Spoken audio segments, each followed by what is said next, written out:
চাওক জমিয়ত উলামা হিন্দক আনুষ্ঠানিকভাৱে মই এতিয়াই বুঢ়া আঙুলি এটা দেখুৱাই দিছোঁ। এই বুঢ়া আঙুলিটোত অসমীয়াৰ তেজ আছে, বীৰ্য আছে, সাহস আছে। এই মাদানীয়ে এসময়ত মই শিক্ষামন্ত্ৰী থাকোঁতে টেট শিক্ষকসকলৰ নিযুক্তি হ'ব দিয়া নাছিল। তৰুণ গগৈ ডাঙৰীয়াৰ লগত লগ লাগি আমাৰ অফিচাৰক ৰুমত মাতি নি কন্দুৱাইছিল। আজিও অফিচাৰগৰাকী অসমতে আছে।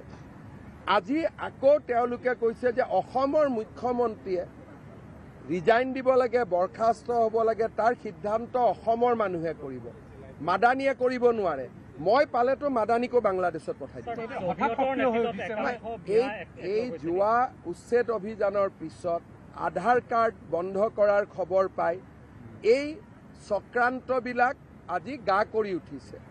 অসমক তেওঁলোকে গ্ৰাস কৰিব খুজিছিলে আৰু কংগ্ৰেছে এৰি দিছিলে। কিন্তু আজি সৰুকৈ হ'লেও অসমৰ ৰাইজে মথাউৰি এটা বনাইছে। আজি চৰকাৰী চাকৰি খিলঞ্জীয়া লৰাই পাইছে। আজি মাটিৰ অধিকাৰ খিলঞ্জীয়াই পাইছে।